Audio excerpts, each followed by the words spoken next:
Hi hello ఏంటి వంట చేయాలన్నా టీ తాగాలన్నా మార్నింగ్ నుంచి నైట్ పడుకునే వరకు ఖచ్చితంగా గ్యాస్‌తో చిన్న చిన్న పనులు చేసుకోవాలన్నా గ్యాస్ తోటే ఉపయోగం ఉంటుంది కదా! కానీ ఈ గ్యాసు 5 సంవత్సరాల వరకు భారతదేశంలో బంద్. వామ్మో! ఏంటి ఈ బాధ, ఈ టెన్షన్ అని అనుకుంటున్నారు కదా! అదేనండి ఈ ప్రభావం బయట దేశాలైనటువంటి ఇరాన్, ఇజ్రాయెల్, అమెరికా ఈ 3 దేశాల మధ్య శత్రుత్వ యుద్ధం బరాబర్ పోటీగా నడుస్తుంది కదా! అయితే ఈ వారు మూడో ప్రపంచ యుద్ధానికి దారి తీస్తుంది రయ్యో అన్నట్టుగా ఉందన్నమాట. అంటే అసలు ఎందుకంటే 27 దేశాలు గ్యాస్ కనెక్షన్‌పై ఆధారపడ్డాయి. గ్యాస్ కనెక్షన్‌పై ఎక్కువ సంఖ్యలో ఆధారపడ్డటువంటి దేశాలన్నమాట.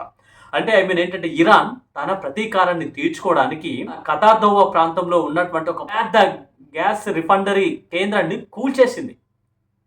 అంటే ఇక్కడ నుంచే అనేక దేశాలకు గ్యాస్ అనేది సప్లై అవుతుందన్నమాట. ఒక రకంగా మన భారతదేశంలో 33,00,00,000 33,00,00,000 గ్యాస్ కనెక్షన్‌పై లింకులున్నాయన్నమాట. ఈ గ్యాస్ కేంద్రాన్ని కూల్చేసిర్రు గాబట్టికి కొన్ని వందల బిలియన్ డాలర్లు అయితుంది. మళ్ళా దాన్ని రీకన్‌స్ట్రక్షన్ చేయాలంటే, మళ్ళా దీన్ని కట్టాలన్నా గూడా కొన్ని సంవత్సరాల వరకు పడుతుంది.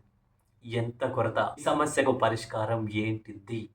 అనేటువంటి ఒక ఆలోచన ప్రధానమంత్రి నరేంద్ర మోడీ గారికి నిద్ర లేకుండా చేస్తుంది. ఇంకా నాకు తెలిసి ఇంక ముందు ముందు గూడా పెట్రోల్, డీజిల్, ఇంధనాల ఆయిలన్నీ గూడా రేట్లు బీభత్సంగా పెరిగేటట్టుంది. బంగారం ధరలు ఏ విధంగా ఇప్పుడు కొనలేని సిట్యుయేషన్‌లో ఉన్నారో, ముందు ముందు గ్యాస్ సిలిండర్ల కొనుగోలు గూడా చాలా పెద్ద సవాల్‌గా మారుతుంది కదా! దీనిపై ఎలాంటి సొల్యూషన్ ఉంటుంది అనేది వెయిట్ అండ్ సీ.